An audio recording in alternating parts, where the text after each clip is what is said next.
Hey guys, it's Jeannie and Cheerful Heart back with you. I'm so excited to be back with you on this journey of reading the Bible in 365 days, reading the Bible in a year, the reading daily plan. I'm so excited. We're on day 22. Yesterday, you completed day 21. They say a habit begins after 21 days, so congratulations. Don't forget about the takeaway sheets below so you can take away what you receive from the Lord from the readings on each one from the Old Testament, New Testament, Psalms, and Proverbs. Also, don't forget about the checkoff list that's below and also the link to where the book I'm reading from, the One Year Bible, the NIV. And there's some more important links as well below. So today from the New Old Testament, we will be reading Genesis 44, chapter 44, verse 1 to chapter 45, verse 28. We'll be reading Matthew chapter 14, verses 13 through 36. Our Psalms reading will be Psalms 18, verses 37 to 50. And Proverbs, we'll be reading a few more verses from chapter 4, verses 11 through 13. So let's get started with day 22 of the daily reading plan. Read the Bible in a year. Now Joseph gave these instructions to the steward of his house.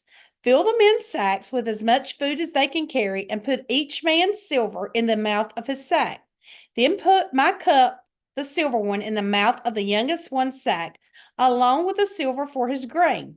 And he did as Joseph said. As morning dawned, the men were sent on their way with their donkeys. They had not gone far from the city when Joseph said to his steward, Go after those men at once, and when you catch up with them, say to them, Why have you repaid good with evil?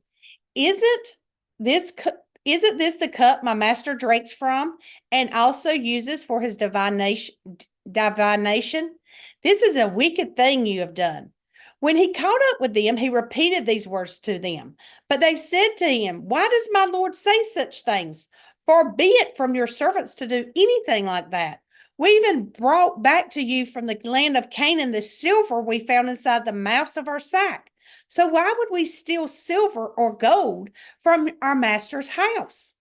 If any of your servants is found to have it, he will die, and the rest of you will become my Lord's slaves. Very well, then, he said, let it be as you say. Whoever is found to have it will become my slave. The rest of you will be free from blame.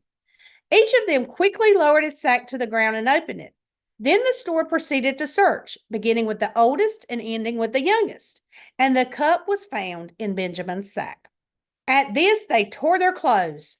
Then they all loaded their donkeys and returned to the city. Joseph was still in the house when Judah and his brothers came in, and they threw themselves to the ground before him. Joseph said to them, What is this you have done? Don't you know that a man like me could find things out by divination? What can we say to my lord? Judah replied. What can we say? How can we prove our innocence? God has uncovered your servant's guilt. We are now my lord's slaves, we ourselves and the one who was found to have the cup. But Joseph said, Far be it from me to do such a thing. Only the man who was found to have the cup will become my slave. The rest of you go back to your father in peace. Then Judah went up to him and said, Please, my lord, let your servant speak a word to my lord. Do not be angry with your servant, though you are equal to Pharaoh himself. My lord asked his servants, Do you have a father or a brother?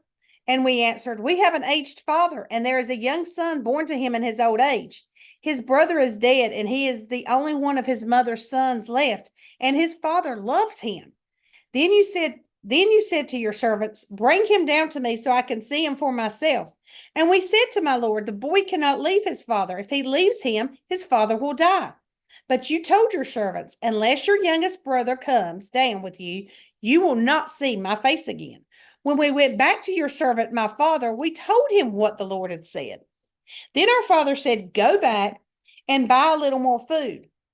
But we said, We cannot go down. Only if our youngest brother is with us will we go. We cannot see the man's face unless our youngest brother is with us. Your servant, my father, said to us, You know that my wife bore me two sons. One of them went away from me, and I said, And he has surely been torn to pieces, and I've not seen him since. If you take this one from me too, and harm comes to him, you will bring my gray head down to the grave in misery. So now, if the boy is not with us when I go back to your servant, my father, and if my father, whose life is closely bound up with the boy's life, sees that the boy isn't there, he will die. Your servants will bring the gray head of our father down to the grave in sorrow. Your servant guaranteed the boy's safety to my father. I said, if I do not bring him back to you, I will bear my blame before you, my father, all my life. Now then, please let your servant remain here as the Lord's slave in place of the boy, and let the boy return with his brothers. How can I go back to my father if the boy is not with me? No, do not let me see the misery that would come upon my father. Genesis chapter 45. Then Joseph could no longer control himself before all his attendants, and he cried out, have everyone leave my presence. So there was no one with Joseph when he made himself known to his brothers. And he wept so loudly that the Egyptians heard him, and Pharaoh's household heard it. Joseph said to his brothers, I am Joseph. Is my father still living? But his brothers were not able to answer him because they were terrified at his presence. Then Joseph said to his brothers, come close to me. When they had done so, he said, I am your brother Joseph, the one you sold to Egypt, the one you sold into Egypt. And now, do not be distressed, and do not be angry with yourselves for selling me here, because it was to save lives that God sent me ahead of you. For 2 years now, there has been a famine in the land, and for the next 5 years, there will not be plowing and reaping. But God sent me ahead of you to preserve you for you But God sent me ahead of you to preserve for you a remnant on earth and to save your lives by a great deliverance. So then, it was not you who sent me here, but God. He made me father to Pharaoh, lord of his entire household, and ruler of all Egypt. Now hurry back to my father and say to him, this is what your son Joseph said. God has made me lord of all Egypt. Come down to me. Don't delay. You shall live in the region of Goshen and be near me, you, your children and grandchildren, your flocks and herds and all you have. I will provide for you there because 5 years of famine are still to come. Otherwise, you and your household and all who belong to you will become destitute. You can see for yourselves, and so can my brother Benjamin, that it is really I who am speaking to you. Tell my father about the honor accorded me in Egypt and about everything you've seen, and bring my father down here quickly. Then he threw his arms around his brother Benjamin and wept, and then Benjamin embraced him, weeping. And he kissed all his brothers and wept over them. Afterwards, his brothers talked with him. When the news reached Pharaoh's palace that Joseph's brothers had come, Pharaoh and all his officials were pleased. Pharaoh said to Joseph, tell your brothers, do this, load your animals and return to the land of Canaan, and bring your father and your families back to me. I will give you the best of the land of Egypt, and you can enjoy the fat of the land. You are also directed to tell them, do this, take some carts from Egypt for your children and your wives, and get your father and come. Never mind about your belongings, because the best of Egypt will be yours. So the sons of Israel did this. Joseph gave them carts as Pharaoh had commanded, and he also gave them provisions for their journey. To each of them he gave new clothing, but to Benjamin he gave 300 shekels of silver and 5 sets of clothes. And this is what he sent to his father: 10 donkeys loaded with the best things of Egypt, 10 female donkeys loaded with grain and bread and other provisions for his journey. Then he sent his brothers away, and as they were leaving, he said to them, don't quarrel on the way. So they went up out of Egypt and came to their father Jacob in the land of Canaan.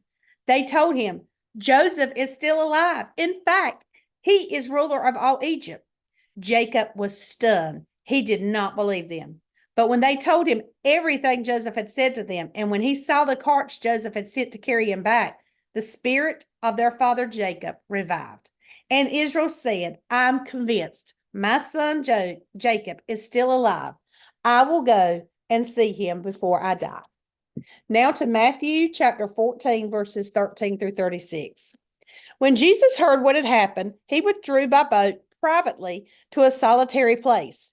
Hearing of this, the crowds followed him on foot from the towns. When Jesus landed and saw a large crowd, he had compassion on them and healed their sick. As evening approached, the disciples came to him and said, This is a remote place and it's already getting late. Send the crowds away so they can go to the villages and buy themselves some food." Jesus replied, "They do not need to go away. You give them something to eat." "We have here only 5 loaves of bread and 2 fish," they answered. "Bring them here to me," he said. And he directed the people to sit down on the grass. Taking the 5 loaves and the 2 fish and looking up to heaven, he gave thanks and broke the loaves. Then he gave them to the disciples, and the disciples gave them to the people. They all ate and were satisfied, and the disciples picked up 12 basketfuls of broken pieces that were left over. The number of those who ate was about 5,000 men, besides women and children. Excuse me. Matthew 14, verse 22. Immediately, Jesus made the disciples get into the boat and go on ahead of him to the other side while he dismissed the crowd. After he had dismissed them, he went up on a mountainside by himself to pray. When evening came, he was there alone, but the boat was already a considerable distance from land, buffeted by the waves because the wind was against it. During the 4th watch of the night, Jesus went out to them walking on the lake. When the disciples saw him walking on the lake, they were terrified. "It's a ghost," they said, and cried out in fear. But Jesus immediately said to them, "Take courage, it is I. Don't be afraid." "Lord, if it is you," Peter replied, "tell me to come to you on the water." "Come," he said. Then Peter got down out of the boat, walked on the water, and came toward Jesus. But when he saw the wind, he was afraid, and beginning to sink, cried out, "Lord, save me." Immediately Jesus reached out his hand and caught him. "You of little faith," he said, "why did you doubt?" And when they climbed into the boat, the wind died down. Then those who were in the boat worshiped him, saying, "Truly, you are the Son of God." When they had crossed over, they landed at Gennesaret. And when the men of that place recognized Jesus, they sent word to all the surrounding country. People brought all their sick to him and begged him to let the sick just touch the edge of his cloak, and all who touched him were healed. Psalms chapter 18, verses 37 to 50. I pursued my enemies and overtook them. I did not turn back till they were destroyed. I crushed them so that they could not rise. They fell beneath my feet. You armed me with strength for battle. You made my adversaries bow at my feet. You made my enemies turn their backs in flight, and I destroyed my foes. They cried for help, but there was no one to save them. To the Lord, but he did not answer. I beat them as fine as dust borne on the wind. I poured them out like mud in the streets. You have delivered me from the attacks of the people. You have made me the head of nations. People I did not know are subject to me. As soon as they hear me, they obey me. Foreigners cringe before me. They all lose heart. They come trembling from their strongholds. The Lord lives. Praise be to my rock. Exalted be God, my Savior. He is the God who avenges me, who subdues nations under me, who saves me from my enemies. You exalted me above my foes. From violent men you rescued me. Therefore, I will praise you among the nations, O Lord. I will sing praises to your name. He gives his king great victories. He shows unfailing kindness to his anointed, to David and his descendants forever. Proverbs chapter 4, verses 11 through 13. I guide you in the way of wisdom and lead you along straight paths. When you walk, your steps will not be hampered. When you run, you will not stumble. Hold on to instruction. Do not let it go. Guard it well, for it is your life. All right, guys, we have just finished up day 22 of daily reading through the Bible, the reading plan. We read Genesis chapter 44, verse 1 to 45 through 28. We read Matthew chapter 14, verses 13 through 36.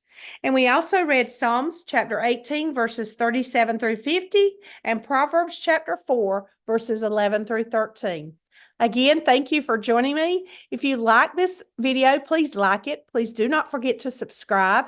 If you would like to comment below, please do so. And don't forget to share it with your friends so they can come along this journey of the daily reading plan, reading the Bible in 365 days.